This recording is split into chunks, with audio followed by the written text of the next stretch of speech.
Good morning, everybody. I hope everybody's good. I hope everybody had a great bank holiday weekend. So, straight back at it, Corona Diaries. Hopefully you might be getting used to the format by now and enjoying it and getting a bit out of this. Today is one that I'm kind of really looking forward to and dreading at the same time. Today I'm going to be really open and honest. I'm probably going to talk about a few home truths which realistically, you don't really want to be thrown out on a video that's then going onto YouTube. But I think if I'm doing this, I want to do it properly. And as I've alluded to, I think there's a lot of people in this space that are they're full of shit, to be honest. And I don't want my version of that to be anything like that. I want it to be honest. I want it to be raw. And I really believe that, hopefully I can make a bit of a difference, and it might be a long-term thing. So what I'm going to talk about today is the reason I believe a lot of people fail at this stuff.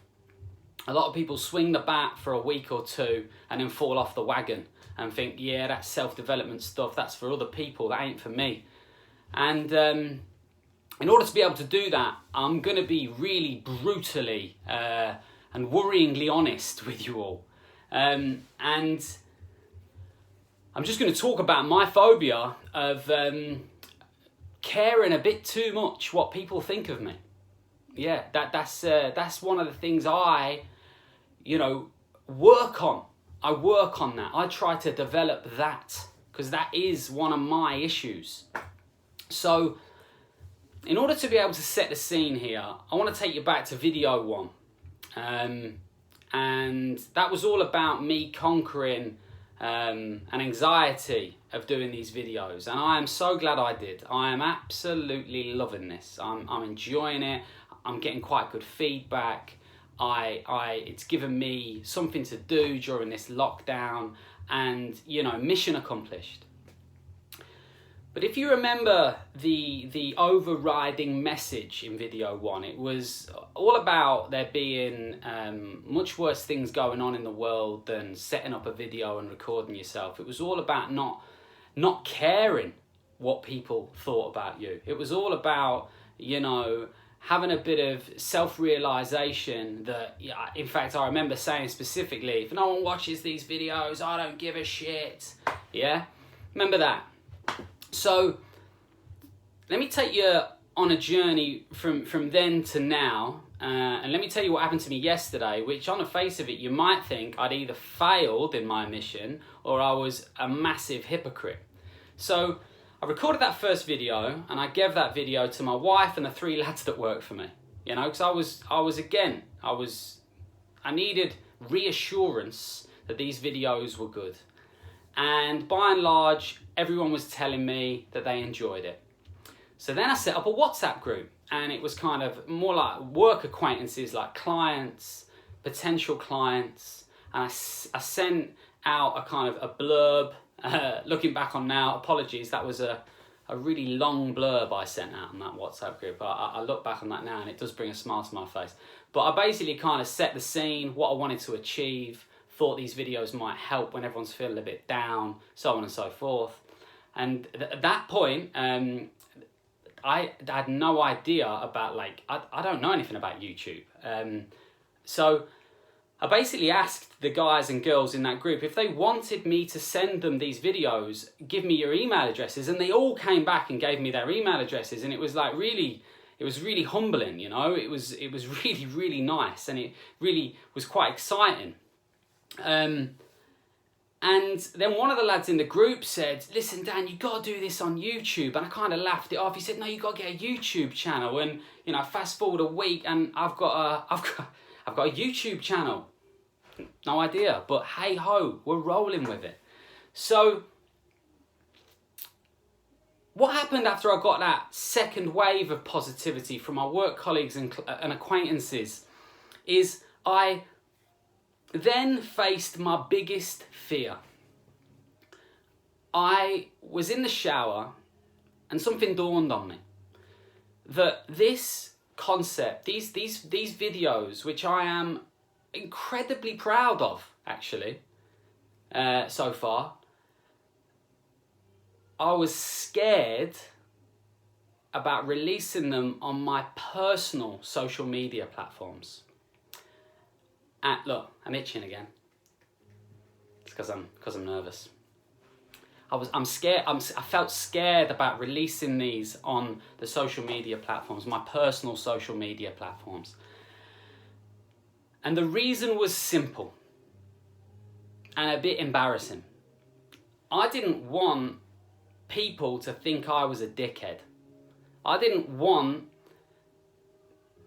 to expose myself for who I really am, which I feel very comfortable doing these videos. This is kind of me in my day job. This guy that's talking now, my wife, my staff, those closest to me, they know this guy. There's a shitload of people on your social media platform that don't have any idea about this guy. They remember the guy at school, the guy at uni, the joker, always pissed, that guy, right? Not this reading, meditating vampire who gets up at 4:30 in the morning, okay?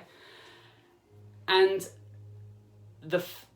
put it this way, I created the Facebook page, the Facebook post, sorry, and I sat on it for about 2 hours.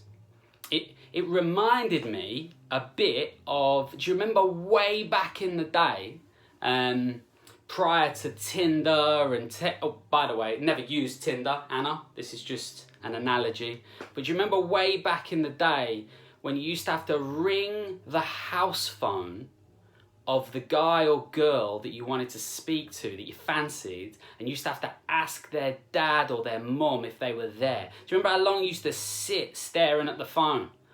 It reminded me of that. I was staring at this post, I rewrote it, a nightmare. I was really, really worried about what people were going to think of me, and that is quite embarrassing.